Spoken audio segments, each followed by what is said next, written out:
Lori, for getting me here. It's a pleasure to be here tonight. It's a pleasure to see so many of you here. Somewhat of a surprise, I guess, because it's not like this is the big year or something like that. But it's a really fun movie about a really interesting place. And I've worked for Audubon, for the National Audubon Society, for 27 years. And the first 11 years of that, I did a weekly commute to New York City from where I live over in Williamsburg. So I had a couch, wasn't a steam vent, but it was a couch in an apartment. And I would walk across the park every day to go to the Audubon offices. So I got to know Central Park pretty quickly early on in my career of the time that I was in New York. And for 11 years I was one of these birders of Central Park, at least on my way to and from work. Central Park is a fascinating place, as you'll see. Well, first of all, how many of you are birders? I know there's a bunch of bird club people. That's good. How many of you have birded in Central Park? Also good. Right. So a lot of this will look quite familiar to you, and you may recognize some of the people. It's a really interesting and often sometimes strange place. But one of the things that I ended up doing for the National Audubon Society is we also have a series of what are called birdathons, which are fundraisers where groups of people go out and try to count as many birds. It's different from the Christmas bird count, which is the program I'm in charge of, where we're actually censusing birds and counting all the birds that we see or hear. On a birdathon, what we want to do over the course of one day, as much as we can, is see as many different species of birds in that day as we can. And of course, people pledge money for how many species we see during the course of the day, and the more species we see, the more money we make, and therefore that's the goal. Central Park was a fascinating place to start. With a group of board members from the National Audubon Society who are tending to be in Central Park at 5:30 in the morning. Can be an interesting experience on many levels. So you bring a lot of sort of different types of observational skills as a leader to leading a birdathon in a place like Central Park. But the birds are incredible, or they can be incredible. You may have heard of the island effect. Islands in the ocean have birds from tremendous distances that have ended up out over the ocean. You may have heard of sky islands in the desert of the Southwest, where it's an altitudinal thing where there's these islands of habitat in the midst of the desert. Well, Central Park also is the island effect, and it's an island of beautiful habitat in the middle of the megalopolis. Newark concrete mess that's there. And it's old enough that it's a well-developed structure to the natural habitats that's there, and it's incredibly attractive to birds as they're migrating. It's also, from a historical standpoint, the program I'm in charge of, the Christmas bird count, was started on Christmas Day of 1900 by a gentleman named Frank Chapman, who was an ornithologist at the American Museum of Natural History right on Central Park West. And he did, of course, the first Christmas bird count. He was a part of that, and his count was done in Central Park. And it's been done every year since 1900 during the CBC period in Central Park. So there's a soon-to-be 115-year history of people counting birds in Central Park and reporting those numbers to Audubon, which is now actually an internationally recognized database that's very important for bird conservation, not just Central Park, but the whole program, which is now, as Carol mentioned, on international for quite some time. Last season, there were 2,408 different Christmas bird counts that were done from South America up to Arctic Canada, and from Bermuda out to the islands in the Pacific. So a lot of people, sort of 70-ish thousand people in over 2,000 locations, go out and count birds during the Christmas bird count period, and they submit those data to a national database. And Central Park itself was database, so it's pretty cool. It's also just an amazing place for birds. You never know what's going to be in the next bush or the next tree or in the next little puddle and it changes over the course of the morning sometimes because the migrants are moving in. So it's really, it's a fascinating place. As you'll see in the movie, it's a poignant place. A lot of I know a number of the people that are in the movie, and I'm, like I said, happy to take questions after the movie's done. And I think maybe for right now, that's a pretty good intro, and let's go ahead with the movie. So thanks for coming. It's a lot of fun.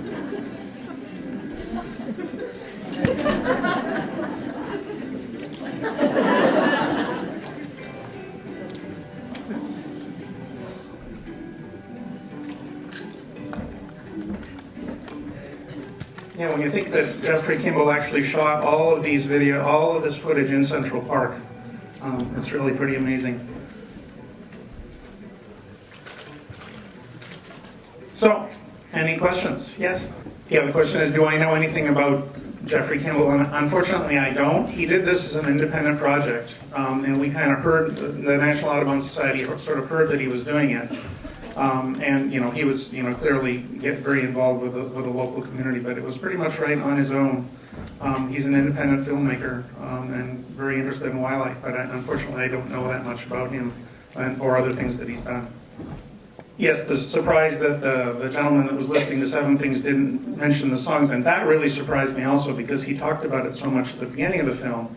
And it really is one of the key things, especially when you're sort of moving through the park and there's sometimes literally, 70 to 100 species of birds that are there, and you sort of need to filter out the things that are more common or that you're likely to see, and then pick out the ones that are very unusual, like the prothonotary warbler, the hooded warbler. It's interesting that he talked about in the film. They talk about the hooded warbler at the beginning, but we don't actually see it until the end. Just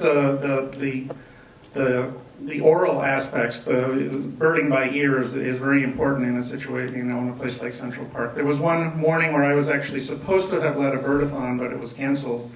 And I walked through the park just on my way to work, and in 2 hours in the park, I had 98 species of birds. And I was still finding birds. It was one of those mornings where tremendous numbers of birds had come in off the ocean overnight, and there's the park, and they were right in there, and at first they're ravenous, first thing in the morning, and then they're just tired and they hunker down. And so that's why sort of the critical time is first thing in the morning. Question is about how do we keep truly, for the Christmas count, I'm assuming you mean mostly the Christmas count, keep track of the counting and make sure that we're not double counting or over counting. And it's true that there are lots of people out there at the same time doing it, but most people have a very specific, on a Christmas count, have a very specific area that they're supposed to cover, and they have a route that they go through.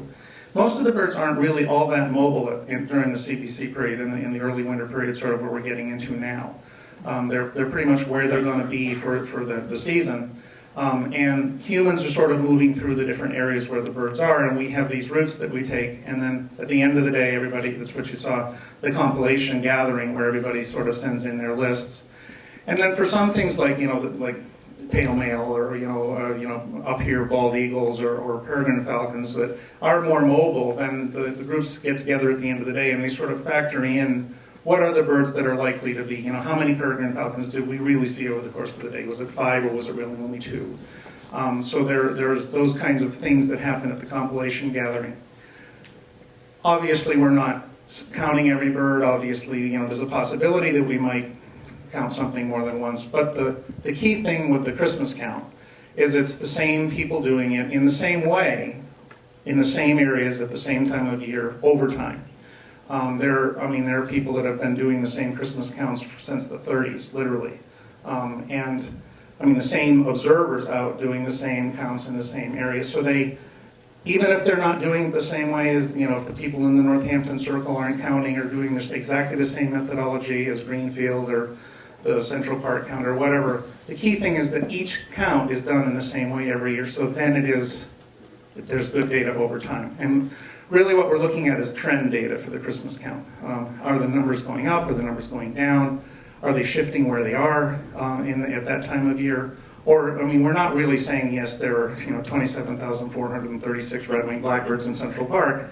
What we're just looking at is how many were there this year versus last year versus 10 years ago versus 50 years ago. So it's the overall trend data over time. Anything else? Over here, yes? Do you have an update on Star Sapphire's condition? Unfortunately, Star died she died in February of 2013. So she had one more cycle. John? Just a brief word about Star. She was absolutely wonderful. This film is a marvelous tribute to her. My wife, Mary Lee, and I began birding, really learned birding with her. We were living in New York City at the time, in around 97, 98. And then, for me especially, when I started photographing birds in 2001, she was the first really expert birder that I showed my images to, and she encouraged me absolutely the beginning.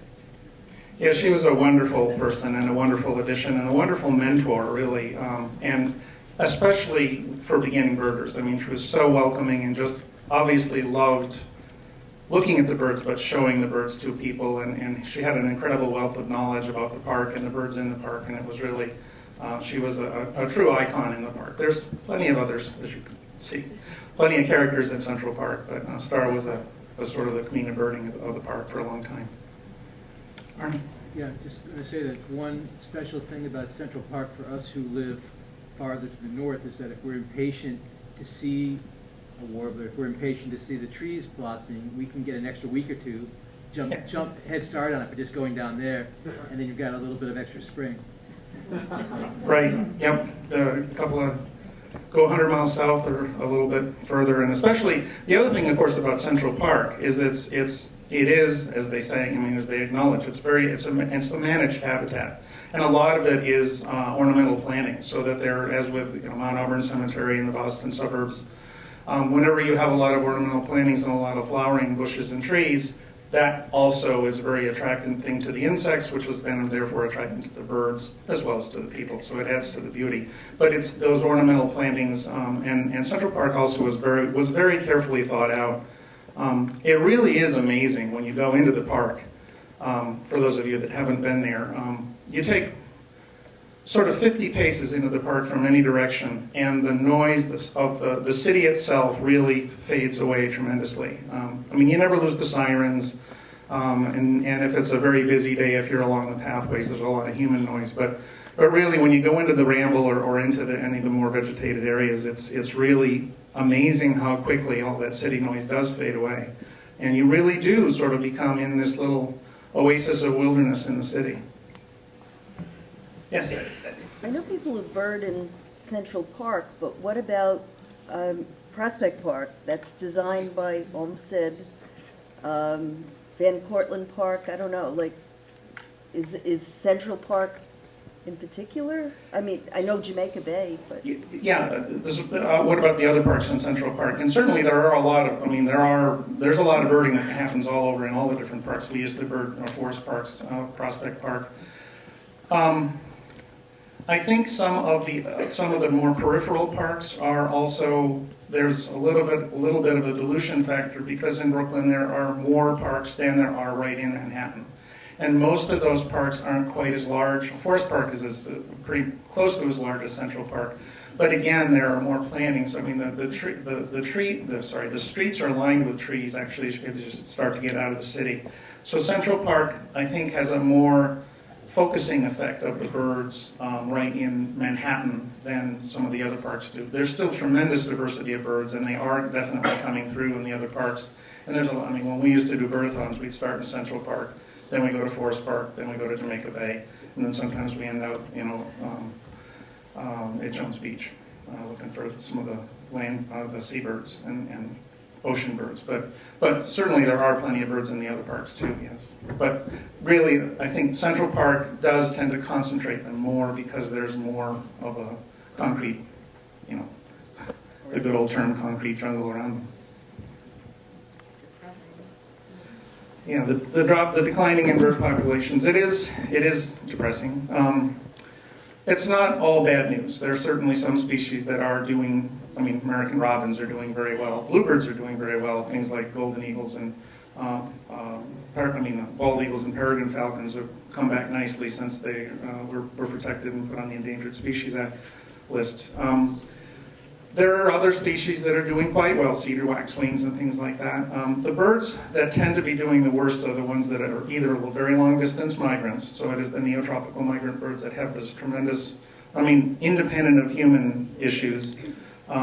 It's a dangerous thing to fly from boreal Canada down to the Andes of South America twice a year. It's a long way to go. The little black-polled warblers that you mentioned them, but they didn't have any footage. They do a nonstop migration from northeastern United States to Venezuela over the water for 4 days straight.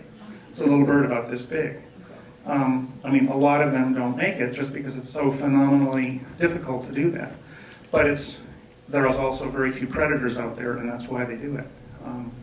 The birds that migrate over land have to deal with birds of prey and things like that on the way down, and also buildings and stuff like that. So the longer distance migrant species and also the more specialized species, grassland species, any bird that has one very key requirement in a type of habitat, if something happens to that requirement, those birds are going to tend to be more in trouble.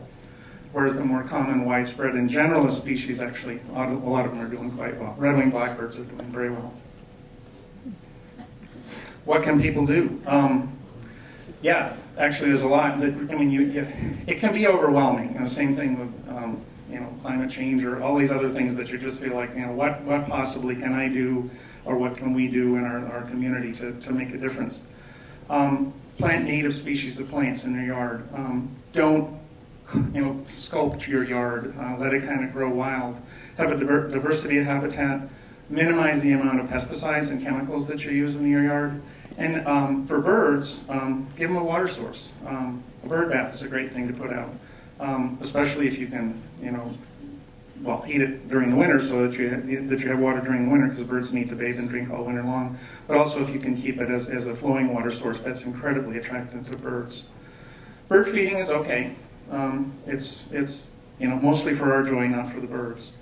But the main thing to do is sort of work in your own yard to make it a nicer habitat for birds and other wildlife, but also then, if you can, work in your local communities to kind of spread that word about not using as many pesticides and planting. One of the things really is as much as possible, if we can just plant native species in our yards instead of things from Australia or China. What's the story with pigeons?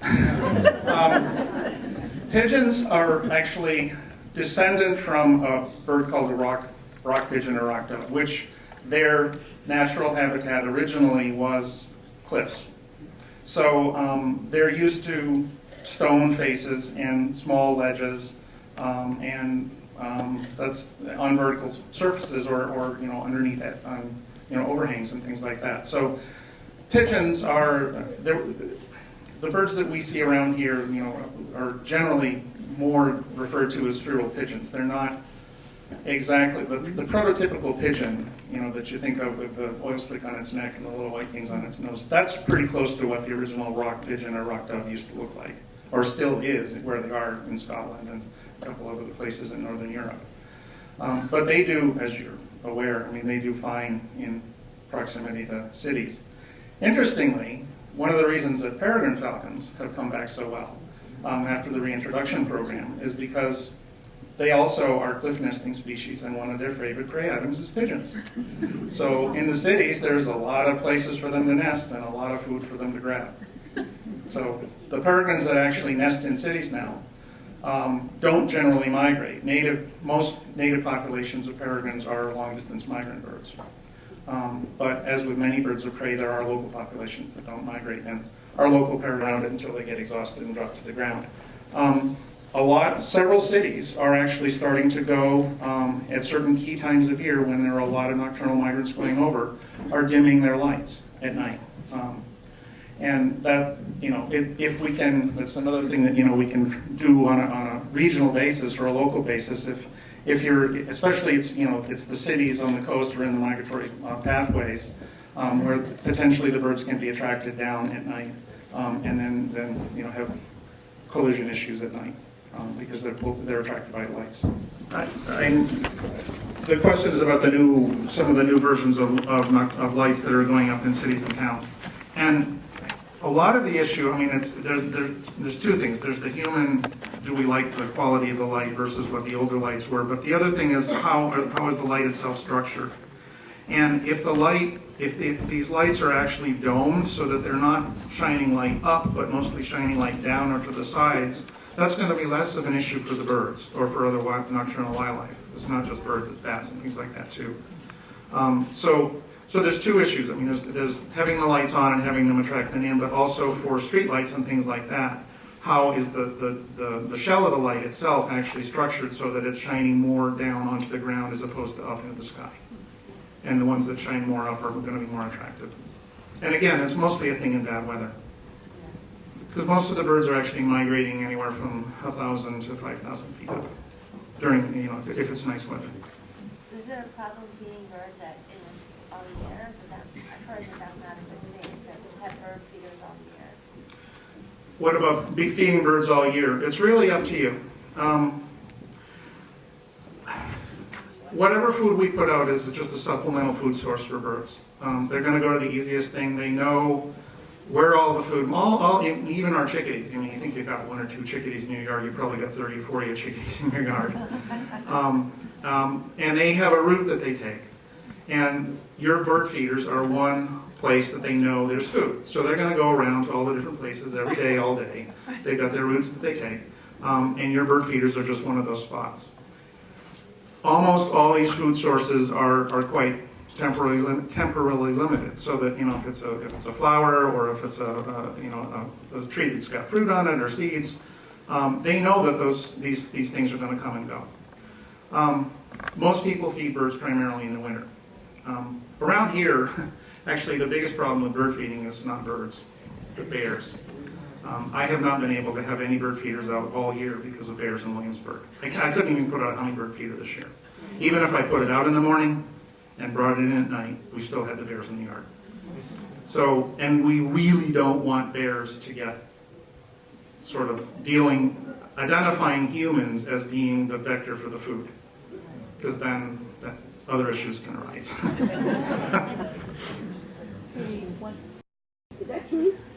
The question is, are there some birds that learn migration and some birds that are born with innate knowledge? And yes, it is true. And what's the thinking about that? It's songbirds, so the neotropical migrant thrushes and warblers and vireos and tanagers. For them, it's all about genetics. When they're out of the nest, they're out of the nest. The parents have nothing else to do with them. They grow up on their nesting grounds, and when it's time for them to leave, they know. It's what's called Zugenruhe. It's a migratory restlessness, and they're programmed to leave. And they just innately know how to get there, even though they may not know exactly where they're going. They know they got to go in that direction for this amount of time, and then they get there.